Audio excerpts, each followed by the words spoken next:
ورد عني سلالا. الله يا ربي صل على محمد يا رسول الله. الله يا ربي صل عليه وسلم يا حبيب الله. الله يا ربي صل على محمد يا رسول الله. الله يا ربي صل عليه وسلم يا حبيب الله. صل على النبي محمد يا ربي صل عليه عليك يا حبيب سلام عليك صلوات الله عليك. أشرق البدر علينا فالتفت منه البدور مثل حسنك ما رأينا قد يا وجه السرور. الله يا نبي سلام عليك يا رسول سلام عليك يا حبيب سلام عليك صلوات الله عليك. أنت شمس أنت بدر أنت نور فوق نوري أنت إكسير وواري أنت مصباح الصدور. الله يا نبي سلام عليك يا رسول سلام عليك يا حبيب سلام عليك صلوات الله عليك. يا حبيبي يا محمد يا عروس الحفيظين يا مؤيد يا ممجد يا إمام القبلتين. الله يا نبي سلام عليك يا رسول سلام عليك يا حبيب سلام عليك صلوات الله عليك. مرحبا مرحبا يا نور العين مرحبا مرحبا جد الحسين مرحبا مرحبا يا نور العين مرحبا مرحبا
sallallahu alaihi wasallam marhaban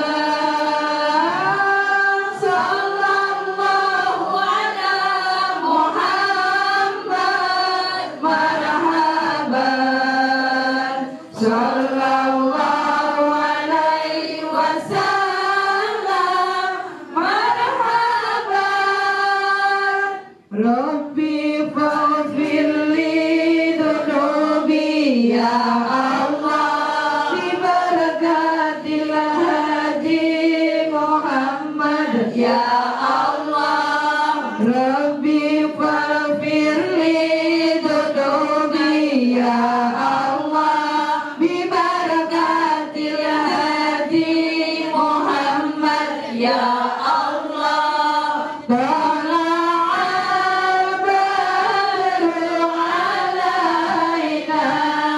من ثنيات الوداع وجب الشكر علينا ما دعا لله طلع البدر علينا من ثنيات الوداع وجب الشكر علينا ما دعا لله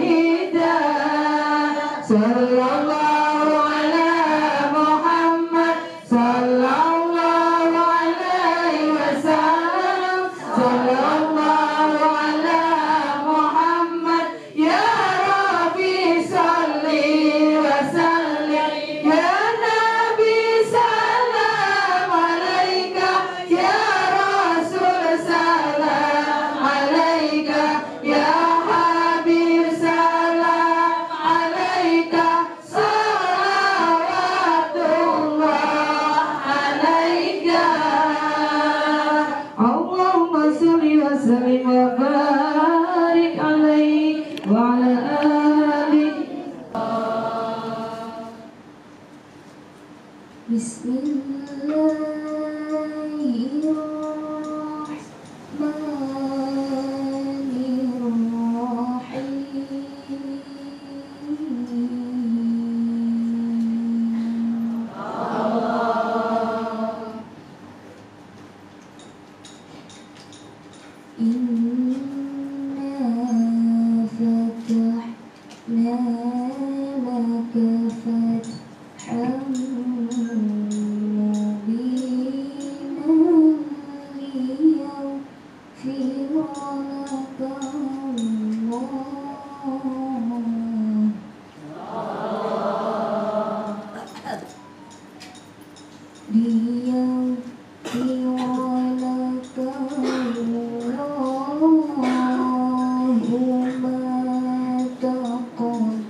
الأرض وكان الله عليما حكيما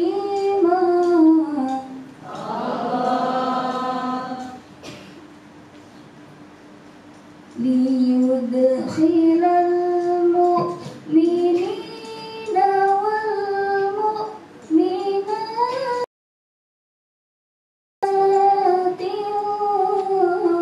تجري من تحتها الأنهار خالدين فيها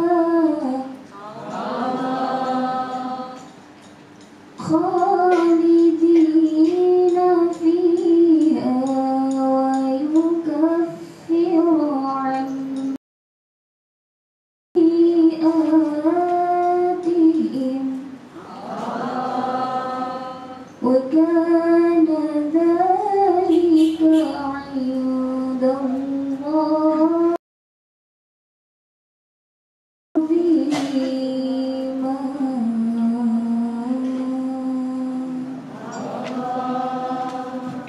صدق الله العظيم. Waalaikumsalam warahmatullahi wabarakatuh.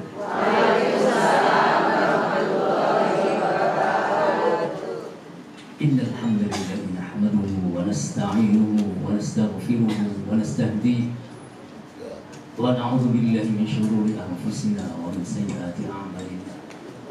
Man yahdihillahu fala mudilla lahu wa man yudlil fala hadiya lahu. Allahumma shalli wa sallim wa barik ala sayyidina Muhammadin wa ala alihi wa sahbihi ajma'in. Amma ba'du.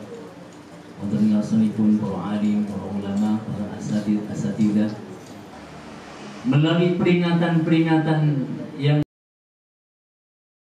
lakukan dalam aktivitas kehidupannya, Allah akan memberikan kepada kita rahmatnya.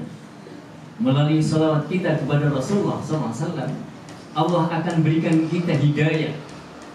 Dan dengan hati yang suci, Allah akan menerima amal ibadahnya kita semua. Amin ya rabbal alamin. Bapak Ibu, adalah merupakan kebanggaan bagi seluruh baginda Muhammad sallallahu alaihi wasallam.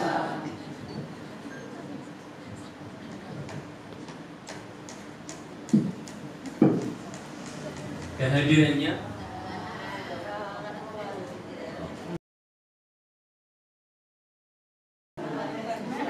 merupakan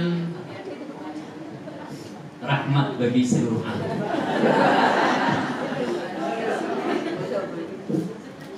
Kalau pakai yang satu, yang dalam nggak dengar. Kalau pakai yang satu, yang luar kurang jelas. Oke, saya berusaha untuk bersama-sama menyatukan hati dalam peringatan Maulidnya Nabi Muhammad.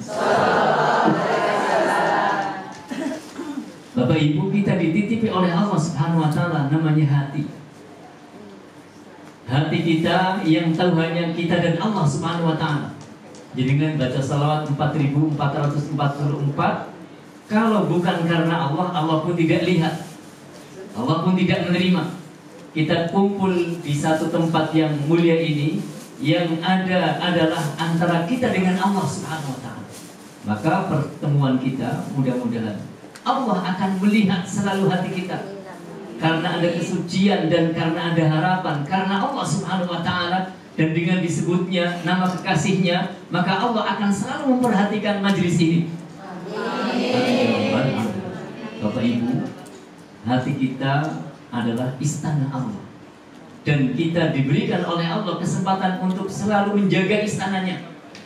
Orang yang selalu menjaga hatinya, Allah akan jaga kehidupannya. Dan orang yang bersolawat kepada Rasulullah SAW, Allah akan bersihkan hati-hatinya. Nah, tazkiyatun nafs. Tujuan kita dalam bersolawat, dalam memperingati Maulid Nabi Muhammad SAW adalah meneladani akhlakul karimahnya di zaman yang modern ini. Kalau dulu jenengan ningali buyut canggah kira-kira butuh HP mboten nek ngaos. Sing dibutuh apa kira-kira? Pasti. Zaman modern ini orang berubah. Alat-alatnya canggih-canggih. Biyen ajeng moto tukangnya derek, ajeng nulis tukangnya derek, terus ajeng ningali siaran nggih kedang beto TV. Sedikit dados tunggal. Saged moto kali HP, saged ngitung kali HP, saged ningali kali HP. Jadi kadang-kadang perhatiannya bebas.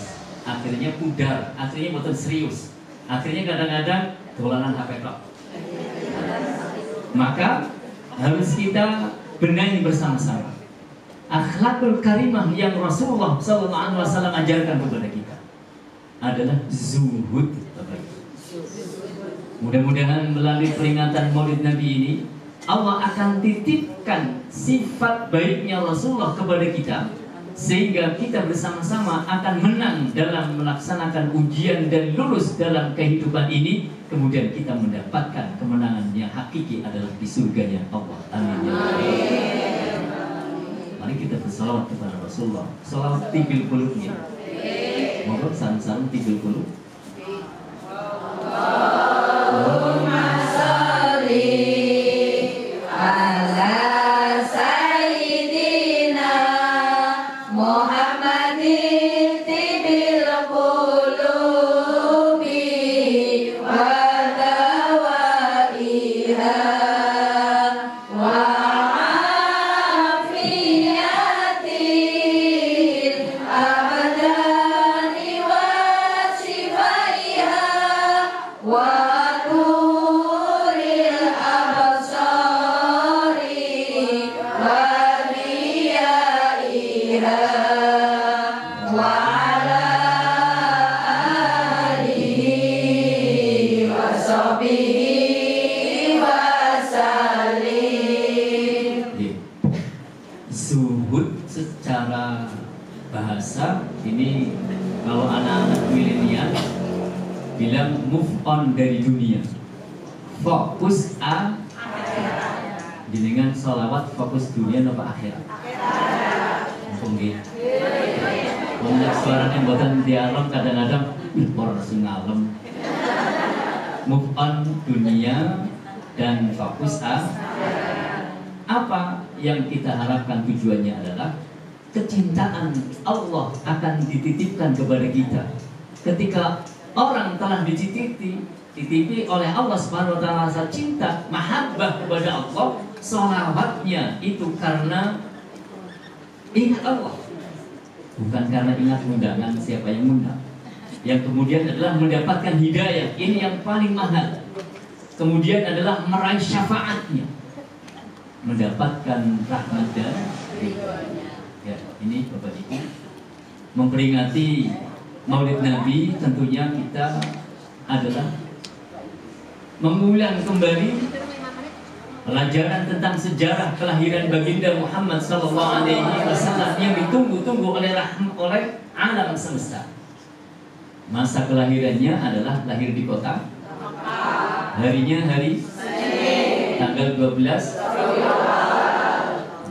tahun 20 April 1571. Ayahnya Abdullah bin Abdul, ibunya Aminah Az-Zuhriyah. Lahir dalam keadaan kemudian bertepatan dengan penyerangan Ka'bah oleh tentara bergajah yang dipimpin oleh Raja Abraha, asalnya dari Yaman. Bapak Ibu rahmatullah.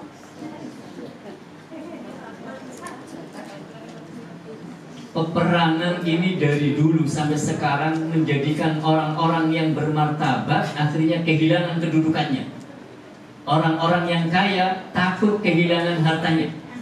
Itulah yang terjadi di saat Rasulullah hendak dilahirkan. Zaman-zaman itu adalah zaman perebutan kekuasaan. Ada seorang raja namanya Abraha berkeinginan untuk memalingkan perhatian umat dari negeri Mekah, ingin diboyong ke Yaman. Karena di Mekah ada satu bangunan dan semua orang seluruh Arab dan sekitarnya tertuju kepada bangunan itu, sehingga Raja Abraha dengan kesombongannya, dengan kecongkakannya, tamak ingin memindahkan perhatian dunia agar tidak di Arab. Bagaimana caranya? Dibangun dengan Ka'bah palsu yang tercipta atau terbangun dari bangunan-bangunan megah mewah. Kemudian setelah terjadi dan sudah terbentuk bangunan yang mewah di Yaman, Raja Abraha menyiapkan pasukan bergajah yang dipimpin langsung oleh dirinya, hendak memugar dan membongkar Ka'bah dari atas sampai bawah. Tujuannya adalah agar hilang jejaknya, kemudian masyarakat semuanya pindah berduyun-duyun ke Yaman. Akan tetapi bahwa wa ma tasyauna illa ayyasha Allah, orang tidak akan dapat melaksanakan apapun kegiatan dan apapun rencananya tanpa didukung dengan rencana dan kehendak Allah Subhanahu wa taala. Allah tidak menghendaki hancurnya Ka'bah, robohnya Ka'bah, tetapi Allah ingin wujudkan bahwa yang tercipta, yang terjadi adalah apa yang Allah kehendaki. Ka'bah sampai sekarang masih eksis, Bapak. Ini kalau dilihat bangunan Ka'bah sebelum masa Islam. Ka'bah dikelilingi oleh berhala-berhala, tidak kurang dari 360 berhala. Mereka, orang-orang yang datang memuja dan meminta dukungan dan doa serta pangestu dari berhala. Mereka datang dari berbagai macam penjuru pelosok untuk memohon pertolongan kepada berhala. Nah, kemudian disitulah disebut dengan zaman jahiliyah. Sallu ala Nabi Muhammad. Bapak Ibu, zaman jahiliyah itu apa sebetulnya? Zaman jahiliyah bukan berarti bodoh tanpa pengetahuan. Secara keilmuan mereka pandai berbicara melalui syair-syair, melalui pidato-pidato, sehingga Al-Quran diturunkan adalah untuk menunjukkan bahwa agama ini bukan hanya pada syair-syair yang tidak bermakna. Agama ini bukan hanya pada pidato-pidato orang ceramah yang bagus, tetapi habis itu selesai, tidak ada makna yang tajam untuk masa depan. Maka zaman jahiliyah adalah di saat orang sudah mendapatkan anugerah, tetapi mereka tidak tahu anugerah itu dari siapa dan akan kemana anugerah itu. Maka mereka disebut jahiliyah adalah karena kemusyrikan dan kekufuran yang merajalela. Di saat itulah Allah Subhanahu wa taala memberikan pencerahan melalui lahirnya Rasulullah SAW, sehingga zaman itu bukan lagi zaman jahiliyah. Bapak Ibu rahmatullah, Rasulullah lahir adalah dalam keadaan yatim dan langsung mendapatkan kebahagiaan serta kemuliaan dari Allah Subhanahu wa taala. Apa kemuliaan dan kebahagiaannya? Alam semesta menyambut kehadirannya Rasulullah SAW dengan sukaria. Begitu banyaknya kesaksian dari hewan-hewan yang biasanya galak. Ketika Rasulullah SAW dilahirkan, binatang-binatang yang buas melantunkan nada-nada yang sifatnya adalah bersyukur dan memuji kepada Allah yang telah menurunkan rahmatnya melalui kelahiran baginda Rasulullah yang mulia. Burung-burung berterbangan sambil menyampaikan pesan, nanti siapa yang ingin mendapatkan syafaat maka selalulah untuk bersolawat kepadanya, dan berbahagialah orang yang nanti akan dapat mengasuhnya. Sehingga alam raya ini berebut karena alam ini tahu begitu agungnya Allah Subhanahu wa taala menitipkan keagungannya kepada baginda Rasulullah Muhammad. Muttalib adalah kakeknya. Beliau bergembira kepada Allah, bersyukur kepada Allah. Nah, ini jahiliyah, tapi beda Bapak Ibu dengan orang-orang sekarang. Kalau sekarang misalnya bukan jahiliyah, tetapi kadang-kadang lupa cara bersyukurnya orang mempunyai keturunan. Adalah ketika Abdul Muttalib mendapati putra dari putrinya telah lahir, di bawah tawaf berdoa kepada Allah Subhanahu wa taala agar cucunya ini adalah betul-betul menjadi pemimpin dunia, menjadi pemimpin agama. Nah, orang-orang telah menyaksikan Bapak Ibu seperti apa hebatnya Abdul Muttalib, orang yang sangat disegani di Quraisy karena beliau adalah menjadi sesepuh dan Ka'bah itu ada di bawah kekuasaan Abdul Muttalib. Nah, ini masa kelahirannya Rasulullah SAW. Api yang disembah milik kaum Majusi padam secara tiba-tiba. Padahal api ini seabad-abad itu tidak pernah padam.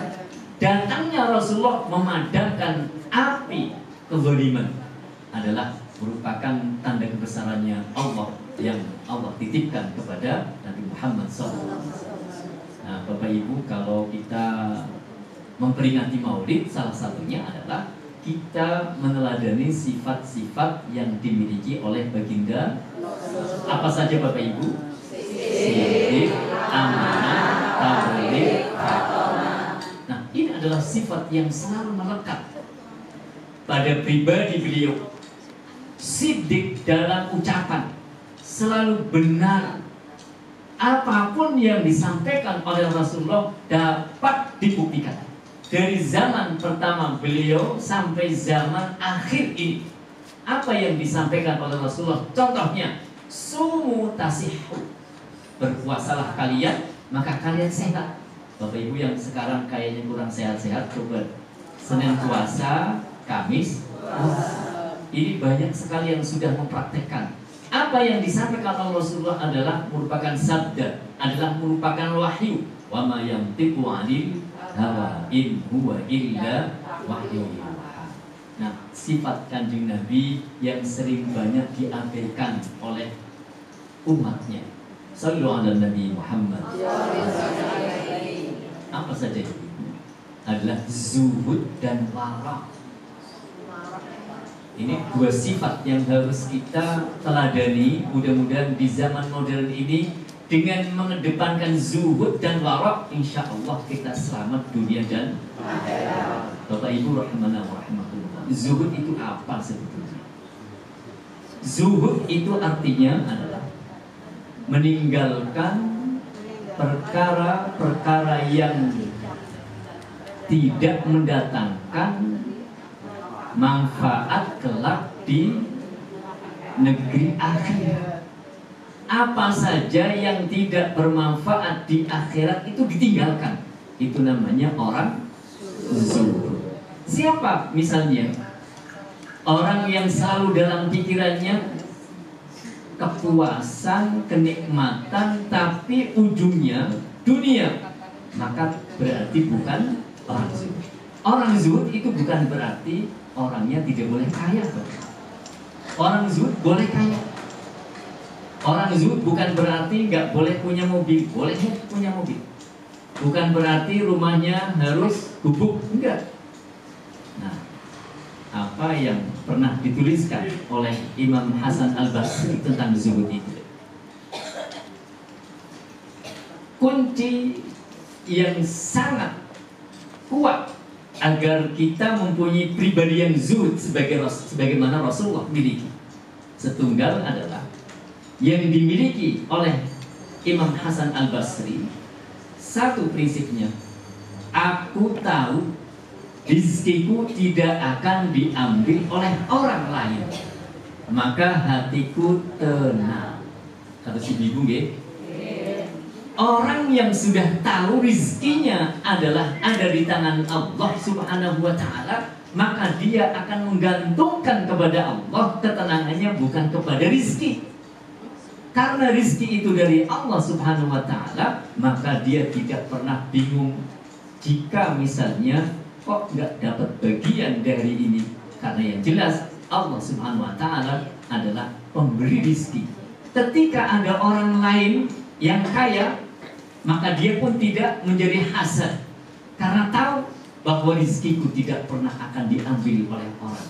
Jika ada orang kaya, Allah memberikan kepadanya. Ketika dia belum mendapatkan bagiannya, pasti dia mengatakan Allah maha kaya dan maha tahu dan maha bijak memberikan kekayaannya kepada orang yang dipercaya. Orang yang paling kaya di dunia yang pernah Bapak Ibu dengar kisahnya siapa? Nabi Sulaiman alaihissalam. Doa yang dipanjatkan Nabi Sulaiman apa? Ya Allah, berikan saya rizki yang banyak, kekayaan yang melimpah. Begitu? Boten. Apa doanya? Rabbi auzi'ni an ashkura ni'mataka allati an'amta 'alayya wa 'ala. Nah, orang yang zuhud adalah orang yang terus bersyukur. Nah, ini namanya mirip-mirip dengan pemilik The Suud.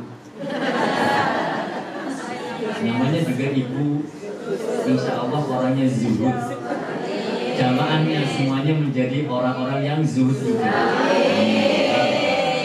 Bapak Ibu, rizki itu di tangan Allah Subhanahu wa ta'ala. Imam Hasan Al-Basri ini adalah tabi'in yang hidup setelah sahabat.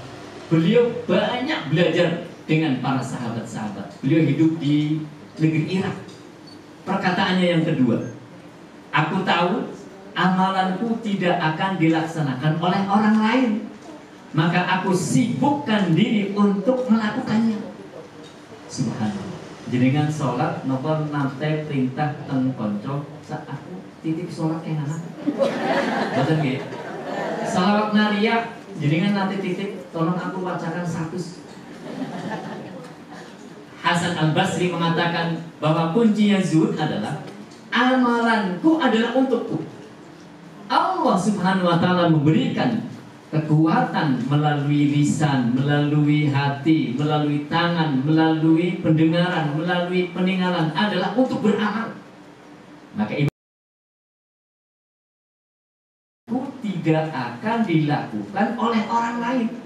Deres. Niku amalan tiang sanes nopo panjenengan?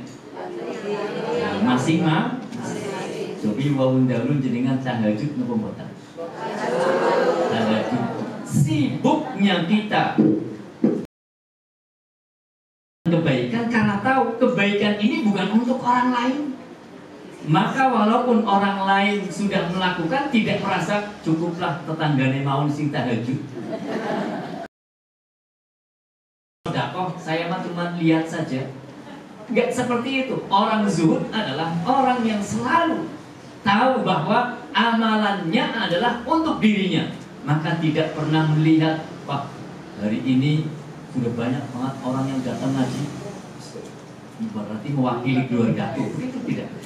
Nah, yang ketiga, Imam Hasan Al-Basri menyampaikan, aku tahu Allah Subhanahu wa ta'ala senantiasa memerhatikan diriku, maka aku malu untuk melakukan maksiat terhadap Allah.